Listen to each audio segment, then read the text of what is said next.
Hi, ಎಲ್ಲರಿಗೂ ನಮಸ್ಕಾರ. ನಾನಿವತ್ತು ದಿಢೀರಾಗಿ ಮಾಡುವಂತಹ ರಾಗಿ ದೋಸೆಯನ್ನು ಮಾಡ್ತಾ ಇದ್ದೇನೆ. ಇದಕ್ಕೆ 1 ಕಪ್ ರಾಗಿಯನ್ನು ರಾತ್ರಿ ಇಡೀ ನೆನೆಯಲು ಇಟ್ಟಿದ್ದೇನೆ.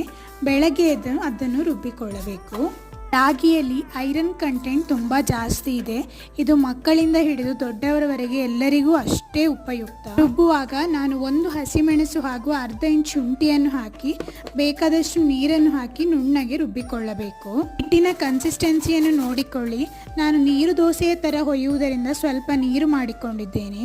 ರುಚಿಗೆ ತಕ್ಕಷ್ಟು ಉಪ್ಪನ್ನು ಕೂಡ ಹಾಕ್ತಾ ಇದ್ದೇನೆ. ಜೊತೆಗೆ ನಾನು 1 ಕ್ಯಾರೆಟನ್ನು ತುರಿದು ಹಿಟ್ಟಿನೊಂದಿಗೆ ಮಿಕ್ಸ್ ಮಾಡಿ ನಂತರ ದೋಸೆಯನ್ನು ಹೊಯ್ದುಕೊಳ್ತಾ ಇದ್ದೇನೆ. ಈರುಳ್ಳಿಯನ್ನು ಬೇಕಿದ್ದರೂ ಕೂಡ ಮಿಕ್ಸ್ ಮಾಡಿಕೊಳ್ಳಬಹುದು.